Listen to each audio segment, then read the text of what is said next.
प्रिय छात्रों, आप सभी का बहुत बहुत स्वागत है आपके अपने चैनल एनसीईआरटी मैथ्स पर। मेरा नाम है राज और मैं आपके अपने चैनल एनसीईआरटी मैथ्स पर बहुत बहुत स्वागत करता हूं। हम लोग कक्षा 10 एनसीईआरटी मैथ्स का सॉल्यूशन कर रहे थे, जिसमें हम लोग आज अध्याय 3 प्रश्नावली 3.3 के प्रश्न संख्या 3 का पहला नंबर प्रश्न का सॉल्यूशन करेंगे। तो बिना देरी किए वीडियो स्टार्ट करते हैं। वीडियो स्टार्ट करने से पहले यदि आप इस चैनल से पहली बार जुड़ रहे हैं, वीडियो पहली बार देख रहे हैं, तो चैनल को सब्सक्राइब कर ले और बेल आइकन को जरूर प्रेस कर ले, ताकि जब भी मैं नया वीडियो डालूं तो समय समय पर आपको नोटिफिकेशन के माध्यम से पता चलता रहे। तो चलिए वीडियो स्टार्ट करते हैं। प्रश्न संख्या 3 का पहला, दो संख्याओं का अंतर 26 है और एक संख्या दूसरी संख्या से 3 गुनी है, उन्हें ज्ञात कीजिए। तो इस प्रश्न में कह रहा है कि दो संख्याओं का अंतर क्या है, 26 है, ठीक है, और एक संख्या जो है दूसरी संख्या क्या है, 3 गुनी है, तो उन्हें ज्ञात करिए, मतलब वह संख्या ज्ञात कीजिए। ठीक है, तो क्या करेंगे, सबसे पहले इस प्रश्न में संख्या नहीं दिया हुआ है, तो हम क्या करेंगे, संख्या मान लेंगे ना।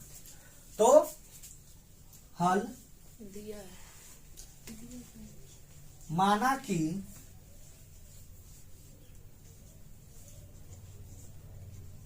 पहली संख्या बराबर x और दूसरी संख्या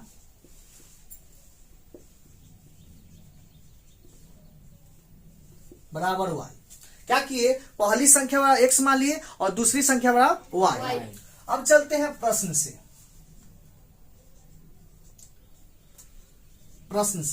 जो प्रश्न में कह रहा है दो संख्याओं का अंतर 26 है। दो संख्या क्या माने हैं, पहली संख्या x और दूसरी संख्या y, यही दोनों का अंतर 26 होगा। तो लिख लेंगे पहली संख्या माइनस दूसरी संख्या बराबर 26।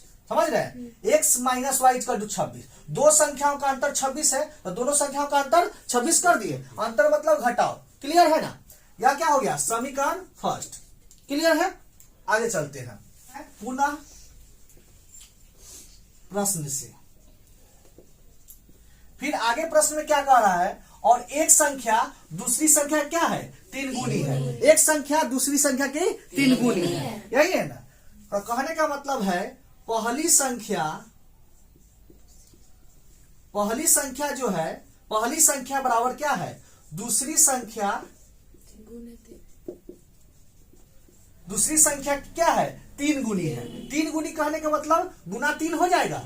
क्लियर है, तो क्या होगा, पहली संख्या बराबर कितना दिया हुआ, x इक्वल टू क्या हो जाएगा, y गुना 3। मतलब कह सकते हैं x इक्वल टू 3y, यही ना होगा, x इक्वल टू 3y। इसको हम क्या करते हैं, समीकरण सेकंड मान लेते हैं। तो चलिए यहाँ दो समीकरण आ गया, ठीक है। चलिए अब आगे देखते हैं। अब आगे इस प्रश्न को कौन विधि से हल करना है, प्रतिस्थापन विधि से, क्योंकि यही क्वेश्चन में दिया हुआ है ना, कि जो प्रश्न दिया हुआ है इसको प्रतिस्थापन विधि से हल करना है ना। तो आगे प्रतिस्थापन विधि से बनाएंगे, इसलिए प्रतिस्थापन विधि से हम कोई और विधि से भी बना सकते हैं, लेकिन प्रश्न में दिया हुआ है कि प्रतिस्थापन विधि से बनाना है, इसलिए क्या करेंगे, प्रतिस्थापन विधि से। तो हम जानते हैं प्रतिस्थापन विधि से बनाने के लिए क्या करते हैं, एक समीकरण से x या y का मान निकालते हैं और दूसरा समीकरण में रख देते हैं, यही ना होता है। तो प्रतिस्थापन विधि से हल हो जाएगा। चलिए, तो यहाँ क्या है, देखिए दूसरा समीकरण में क्या है, एक समीकरण से x या y का मान निकालकर दूसरा समीकरण में रख देते हैं। तो यहाँ देखिए, यहाँ पहले से ही x का मान निकला हुआ है ना, x इक्वल टू 3y है। तो यह मान निकला हुआ है, x का मान कहाँ रख देंगे, समीकरण फर्स्ट में रख देंगे, तो मान निकल जाएगा। ठीक है, क्या लिखेंगे, x का मान समीकरण फर्स्ट में रखने पर, समीकरण फर्स्ट क्या है, x minus y equal to क्या होगा, 26। अब क्या करेंगे, यहाँ x का मान रख देंगे, x का मान कितना है, 3y। क्या होगा, 3y minus y equal to 26। Clear है, यहाँ घटेगा तो कितना होगा 2y इक्वल टू 26। क्लियर है, कोई दिक्कत? चलिए, तो y इक्वल टू क्या हो जाएगा 26 और यह 2 जो है बराबर की उस साइड जाके भाग में हो जाएगा। ठीक है, बटा 2 से काटिएगा 13 बार, इसलिए y का मान कितना हो गया 13। y का मान कितना हो गया 13। क्लियर है, कोई दिक्कत? यहाँ तक कोई दिक्कत नहीं है। चलिए, अब क्या करेंगे, y का मान निकल गया। अब आगे यह y का मान समीकरण फर्स्ट में भी रख के x का मान निकालेंगे, समीकरण सेकेंड में भी रख के x का मान निकाल सकते हैं। ठीक है, तो हम क्या करते हैं, समीकरण सेकेंड में ही रखते हैं, आसानी से निकल जाएगा ना। तो क्या करते हैं, y का मान समीकरण सेकेंड में रखने पर कहां रखेंगे, y का मान समीकरण सेकेंड में रखेंगे।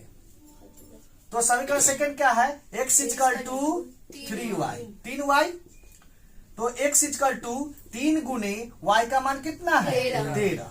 तो इसलिए x इक्वल टू क्या होगा 13 में 3 से गुना किया 39। x का मान कितना हो गया 39। क्लियर है, तो क्या हो गया, इसलिए पहली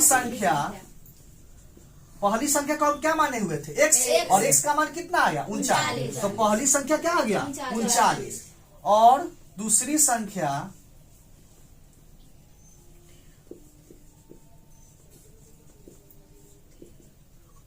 क्या माने हुए थे y का मान कितना हो गया 13।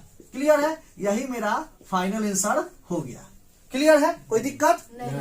चलिए, तो इस प्रश्न में क्या कह रहा था, 2 संख्याओं का अंतर दिया हुआ था, एक संख्या दूसरी संख्या की 3 गुनी थी, तो इन्हें ज्ञात करना था। मतलब पहली संख्या और दूसरी संख्या का मान ज्ञात करना था। तो हम लोग ज्ञात कर लिए, पहली संख्या का मान 39 और दूसरी संख्या का मान 13। क्लियर है, कोई दिक्कत यहां तक? चलिए, तो यह प्रश्न यहां पर समाप्त होता है।